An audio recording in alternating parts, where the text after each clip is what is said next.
Some of the headlines. This is Democracy Now!, democracynow.org, The War and Peace Report. I'm Amy Goodman. And I'm Aaron Maté. Welcome to our listeners and viewers around the country and around the world. Well, we begin today's show looking at Syria. Secretary of State John Kerry has arrived in Moscow for talks with Russian President Vladimir Putin following this weekend's Israeli airstrikes on Syrian military facilities. Syria calls the strikes an act of war that's, quote, opened the door to all possibilities.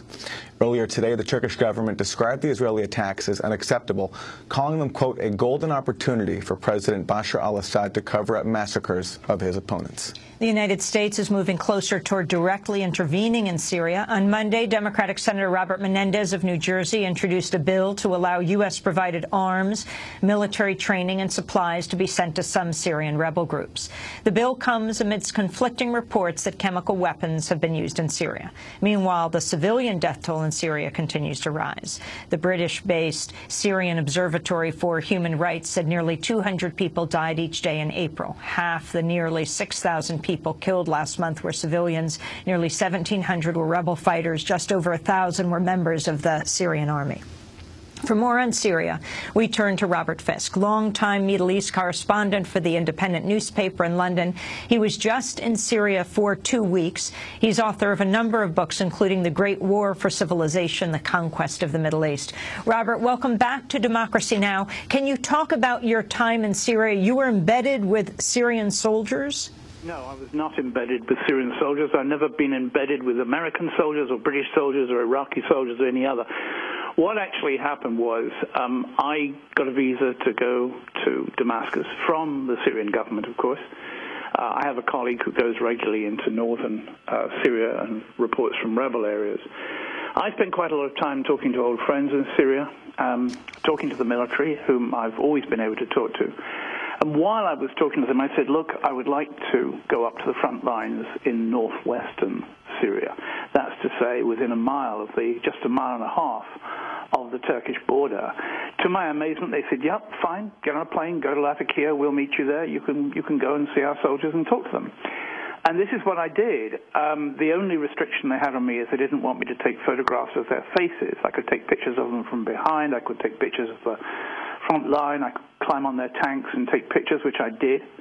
And I got a pretty graphic and rather grim idea of what the Syrian army, I'm talking about the Syrian government army, is doing at the moment. I also learned and met the new leader of the Ba'athist militia, which we sometimes call a Shabiha, accused of many war crimes, which are now being put under military control and will wear military uniforms and will be paid by the government. Now, whether this means there'll be fewer excesses and atrocities, or whether it merely means that the government will pay them and they can carry on as they were, I'm not sure. I did see a truckload of men with ski masks and heavy machine guns, and I was told these were the members of the so-called National Defense Forces. But don't get the impression this is some kind of home guard. It's obviously not. These people will be sent into newly, quote, liberated, unquote, villages. What their behavior there will be like, I don't know. When I visited Syrian Special Forces along the front lines, I was given extraordinary amounts of detail. They gave me the code numbers for the various positions they've got, told me where the rebels were, about 800 meters away in a forest. I met soldiers who'd been wounded but were still serving. One had a bullet that went right through his neck, went through the left side, came out the right side, and a very livid scar. Several of the generals had been wounded, one of them 4 times.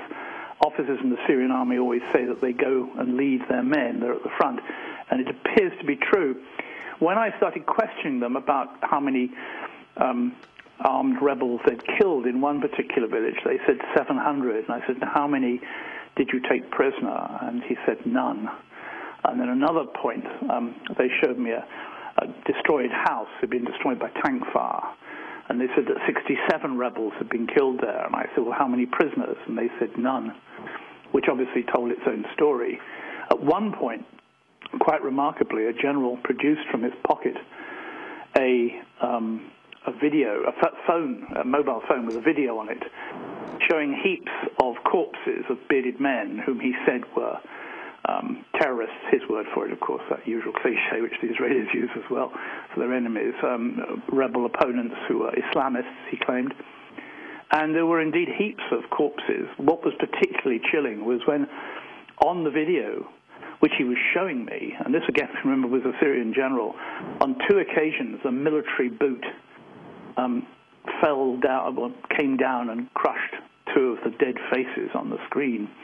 So a ruthless, brutal war going on, and at the moment, in 2 of the Damascus suburbs, in the area around Qusayr, near Homs, and certainly in the north of Syria, the army appears to be winning, at least momentarily, against the rebels. It's taking ground.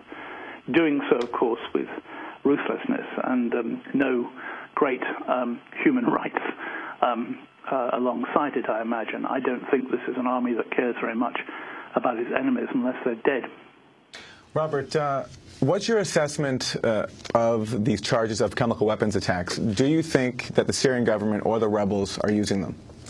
Well, I wrote an article in The Independent the other day talking about the theater of chemical weapons.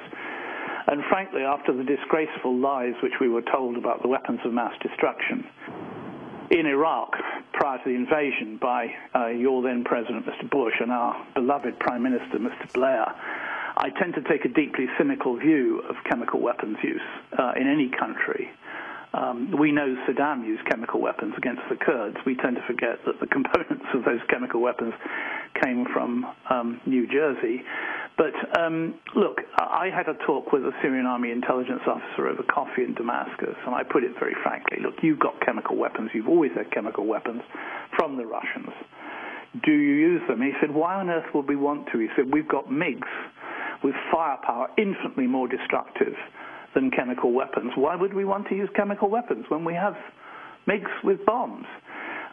Which did seem to be a fairly straightforward argument. I have to say that on none of the soldiers which I saw, either in the area of Diriyah, or one of the suburbs of Damascus, where there's fierce fighting around the Sayyidah Zainab Mosque in Damascus, or on the northern frontier opposite Turkey, were any of the soldiers carrying gas masks, which, if they were in the habit of using poison gas, they would have done. Now, we keep having this silly phrase, first of all, the Americans were worried that Assad's chemical weapons would fall into the wrong hands, meaning the al-Nusra rebel groups, which are Islamist. Presumably the right hands at that stage were supposed to be Assad's own armories. Then the next one was that Assad had used chemical weapons. And this sort of bubbled on for a while, and there were inquiries by Médecins Sans Frontières and a not very good inquiry by the ICRC. And then we had this extraordinary theater where Israel suddenly said there was some proof or possibly proof that Israel might have, could have used, might have used, would be able to use, had used chemical weapons. They then started talking about sarin gas. Then your beloved Secretary of State, John Kerry, turned up in Damascus, returned to the United States and said that Assad had used chemical weapons.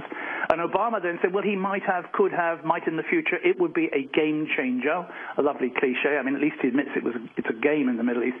But at the end of the day, he said, we've got to have some proof. So we still don't have proof. Then, of course, we've had Carlo Del Ponte for the United Nations saying there appears to be evidence, or might be evidence, that the rebels had used chemical weapons, but there didn't appear to be any evidence that the government had.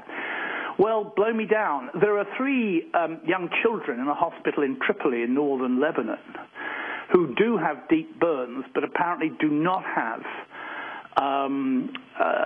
actual wounds caused by missile parts or bullets.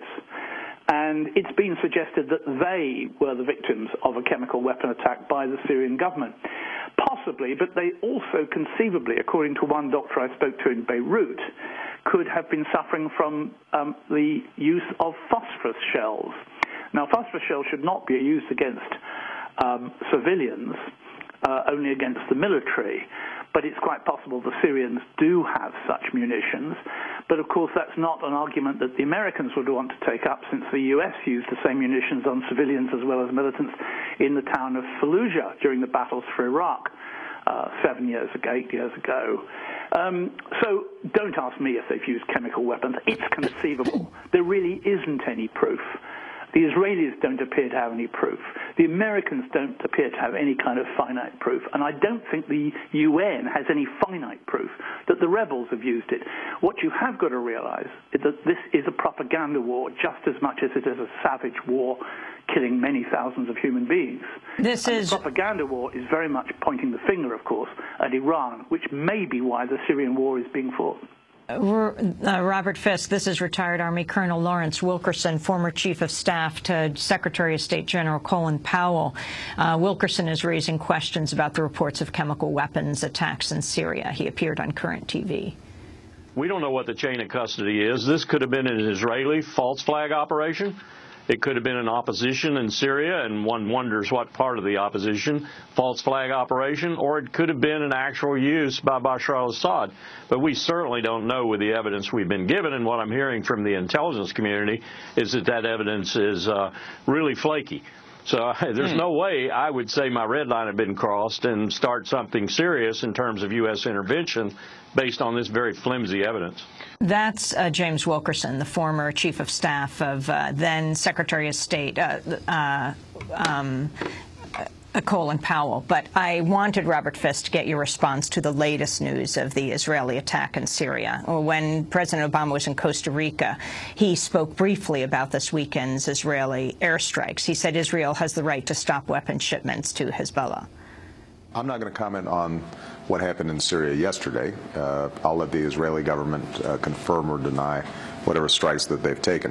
What I have said in the past, and I continue to believe, is that the Israelis justifiably have to guard against the transfer of advanced weaponry to terrorist organizations like Hezbollah. With respect to the larger issue of Syria, as I said yesterday, I don't take any options off the table as Commander-in-Chief. Circumstances can change. You never know what contingencies you have to deal with. But what I do know is that I cannot see a scenario right now in which American boots on the ground would make any sense. That's President Obama. He was speaking in Costa Rica. Robert Fisk, what is your response to the two Israeli attacks in the last few days, 3 overall this year, on Syria? Well, the Obama comment was pitiful. I mean, what he's effectively doing is giving the right to anybody claiming they've got a right to defense to attack another country. I mean, if Syria decided to take out a couple of Israeli nuclear warheads in the Negev and said, well, it had the right to defend itself and it feared these missiles might be fired at Syria, Mr. Obama would be promising us that the red line had indeed been crossed and it would be World War III. But when Israel bombed Syria, admittedly a horrible regime, but it did, that's okay. It can defend itself. It's a matter of self-defense. The real point, of course, is that we've been accusing the Iranians and the Hezbollah of being involved in this Syrian civil war, which they have been, but not as much as we claim they have. And we've said that, of course, Qatar and Saudi Arabia are furnishing weapons, which they are, though not as many weapons as the rebels would like, if you ask them. But now suddenly Israel's involved. Now Israel is the best ally of the United States in the Middle East. And if your greatest ally in the Middle East, if that's what you think Israel is now regularly bombing inside Syrian sovereign territory. Remember, we had these raids at the weekend, but there was another raid several weeks ago, and then a couple of years ago they raided what they claim was a nuclear research center. Then we are now involved in the Syrian civil war. We have Obama saying we won't put boots on the ground, another cliche, although all options are on the table, another cliche which he uses about Iran and the Israelis use about Iran.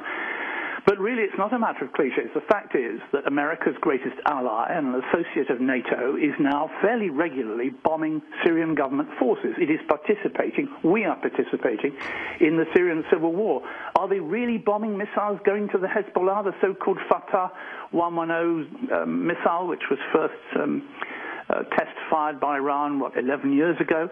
Conceivable, but when you consider that the Syrians have also used these missiles, according to the Americans, last December against rebel forces, why would they use armaments which they use in this ferocious life and death battle against the rebels? Why should they be shipping them out of Syria en route to Lebanon, where the Hezbollah don't appear at the moment to have any need for them, since they have thousands of other weapons. A weapon which I would have thought the government would want to keep in Damascus. One of the problems here, you see, is that we keep relying on intelligence sources, intelligence officials, analysts, and it's becoming parasitic and osmotic. You know, first of all, the State Department hints, then Kerry says, and Obama says he doesn't know, and then all the newspapers start having huge articles. The Toronto Globe and Mail a couple of days ago had a huge centre-page spread of all the kind of chemical weapons which can or are being used in Syria. But there isn't actually any evidence that any chemical weapon has actually been used. So we're fantasizing about this, but dangerous fantasies. Robert, is Syria capable of responding to an Israeli attack, or do you think the Israeli government has calculated that they can bomb it pretty much at will? I don't think it has any intention of responding. You know, the Deputy Foreign Minister, Faisal Moqdad, whom I know, was on the radio yesterday saying all options are on the table. You know, Syria now using exactly the same wretched cliches as the Americans and the Israelis. And I think the answer is they're not in any position to shoot back at the Israelis. I could see that if they were losing the war against the rebels, which apparently at the moment they're not, that they might, as a sort of dark end to the conflict, trying to turn it into an international conflict with Israel. But I don't think they want to do so. The question you have to ask yourself, you see, is that they're using their MiGs against MiG-29s against rebel forces and against, of course, civilian areas, of which they're killing quite a lot, with their Air Force. Yet this wonderful Air Force apparently can't defend Damascus from Israeli bombers. No, there doesn't appear to have been the slightest attempt by the Syrian Air Force to shoot down the Israelis who were firing the missiles into the research center, as the Syrians admitted it was, and allegedly into this convoy of missiles. If they can't shoot down Israeli aircraft over Syrian sovereign territory, I don't think they're going to be starting to shoot back at Israel now.